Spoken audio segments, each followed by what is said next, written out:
rajah situ tahap kesabaran. Yang paling tinggi berredha, kemudian sabar pada kejutan yang pertama, kemudian mengujuk diri untuk bersabar. Ini level-level dia, level sabar. Jadi level sabar yang paling tinggi adalah kita redha. Dan redha ni maknanya apa? Kita betul-betul terima. Kita betul-betul tak ada rasa kenapa-kenapa tu, tak ada. Kita betul-betul bahagia dengan apa yang Allah bagi kepada kita. Jadi musibah sebesar mana sekalipun, itulah kebahagiaan kita.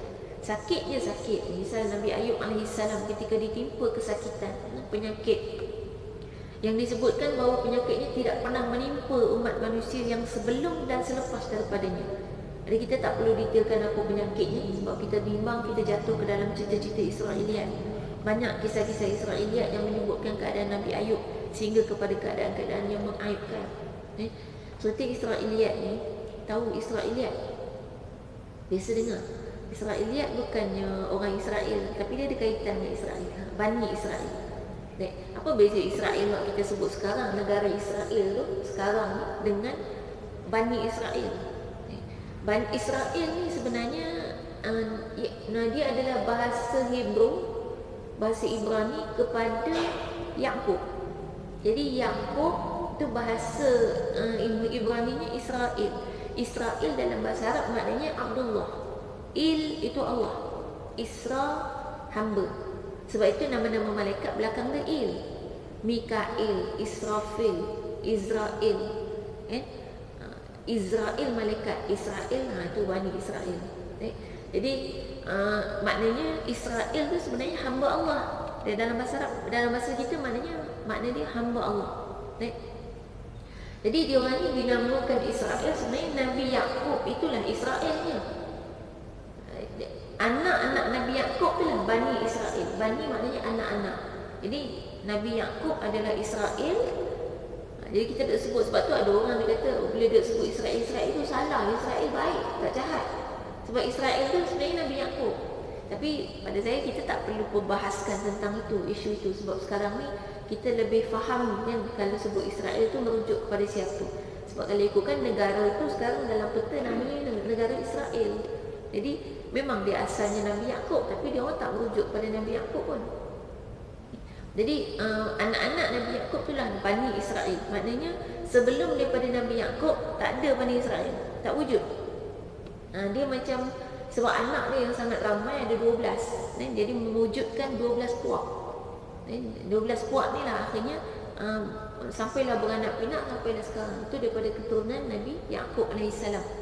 Jadi kita katakan keturunan ni kadang-kadang tidak mengikut pun genetik dia. Bahkan mereka menjadi golongan yang dilaknat oleh Allah SWT. Zionis terutamanya yang musuhi Islam. Baik. Jadi itu Bani Israel. Jadi anak-anak Nabi Yaqub asalnya. Dan dari keturunannya lah munculnya Nabi-Nabi Allah. Rasul-Rasul Allah tu kebanyakannya memang daripada Bani Israel. Sampailah kepada Nabi Muhammad SAW sahaja yang keluar semula daripada keturunan Nabi Ismail. Daripada Nabi Ismail itulah keluarnya bangsa Arab. Daripada Nabi Ishaq itu keluarnya Nabi Yaqub dan seterusnya Bani Israel. Jadi Nabi Ishaq dengan Nabi Ismail ni siapa bapa dia? Bapa dia Nabi juga. Dia sama ni, dua beradik. Nabi Ishaq dengan Nabi Ismail ni dua beradik, cuma lain mak. Ayahnya Nabi Ibrahim. Dan Nabi Ismail kita tahu ayah Nabi Ibrahim, tapi Nabi Ishaq kita tak berapa tahu siapa ayah dia. Ayah dia Nabi Ibrahim. Nabi Ibrahim ada dua anak kan, waktu tu dia kahwin. Nabi Ibrahim berkahwin, kemudian lama kahwin tak dapat anak. Akhirnya kahwin seorang lagi. Dan kahwin seorang lagi, mengandung isteri yang kedua, isteri pertama pun mengandung. Jadi lahir dua anak tu, Ishaq dan Yaqub. Daripada keturunan, satu keturunan Arab, negara Arab, satu lagi Mesir. Isteri dia tu seorang orang Mesir, seorang orang Arab. Jadi yang Arab tu lahirlah keturunan bangsa Arab, yang daripada Mesir tu lahir keturunan Bani Israel. Jadi Bani Israel sebenarnya memang tak ada negara. Dia umpama kita baba nyonya. Baba nyonya ni mana sebenarnya negeri dia? Dia memang duduk kat Melaka sekarang, tapi Melaka bukan negara dia kan. Melaka kan dah ada kaum dia sendiri, dah ada bangsa dia sendiri sejak dulu. Baba nyonya adalah gabungan kan, kacukan daripada Melayu yang kahwin dengan Cina, tapi menghasilkan satu kaum. Satu kaum yang baru, iaitu Baba Nyonya. Sama dengan mamak. Mamak ni negeri mana sebenarnya? Dia tak ada negeri dia, kan? Dia adalah kacukan India kahwin dengan Melayu menghasilkan satu bangsa mamak. Dia memang banyak di setengah tempat, tapi di setengah negeri dia banyak, tapi negeri itu bukan dia punya. Jadi macam itulah Bani Israel. Dia lahir kacukan, kemudian muncul dia sebagai satu kaum yang baru, tapi dia memang tak ada negeri. Dia tak ada tempat. Dia bukan orang Mesir, dia bukan orang Arab. Jadi akhirnya sebab itulah dia orang nak mencari tanah dia sendiri. Itu keadaan dia. Baik. Jadi sekarang ni balik kepada redha, kita kata redha. Bagaimana redha tu adalah maknanya kita betul-betul lapang. Kita tengok ayat Quran di bawah tu, surat 148. Surah Az-Zumar ayat 10. A'udzubillahi minasyaitonir rajim. Innama yuwaffas sabiruna ajrahum bighairi hisab. Sesungguhnya hanya orang-orang yang bersabarlah yang dicukupkan pahala mereka tanpa batas. Baik, sabar yang dimaksudkan dalam hadis ini, sabar yang betul-betul sabar ni adalah sabar yang Allah janjikan pahala tanpa batas. Maksudnya sabar ni adalah ibadah yang paling mudah. Sabar ni ibadah dapat pahala, dan pahala tu unlimited. Jadi maknanya sebab itulah ada doa-doa sebahagian ulama yang ketika ditimpa musibah, mereka merasakan musibah tu satu nikmat. Sebab apa? Sebab kita dibagi peluang untuk bersabar. Macam sekarang ni, musim sekarang ni musibah corona COVID-19. Dia memang satu sudut dia adalah satu bencana, tapi sudut yang lain dia adalah satu nikmat ketika mana dia memberi peluang kepada kita untuk bersabar. Sabar, kena pakai face mask pergi mana-mana. Dalam face mask tak boleh nampak kan.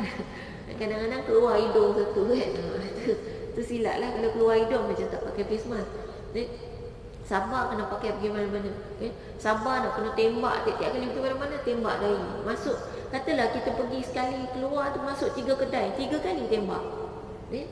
Sabar kita lalu semua tu, yang nak kena scan, nak bawa keluar handphone lah, nak scan lah, apa semua, nak tulis nama, semua tu adalah satu ibadah pada kita. Jadi satu peluang.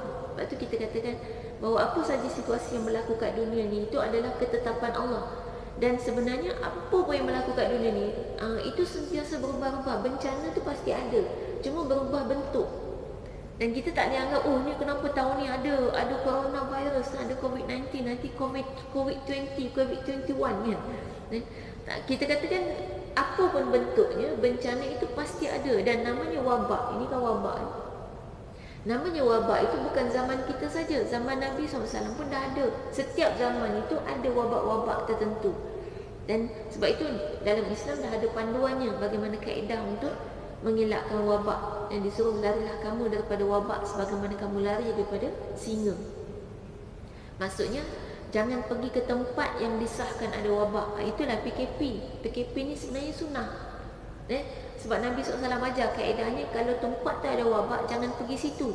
Kalau tempat kamu ada wabak, tempat kita ada wabak, jangan keluar daripada tempat kita. Sebab kita akan bawa wabak. Rupanya betul. Itu yang wabak ekspor kan. Dan boleh sampai tiba-tiba ke yang baru ni apa? Penang, Kedah, Sibaganggal, sampai ke Perlis. Pasti ada orang dia bawa. Asalnya sana dah tak ada, dia hijau dah masa tu.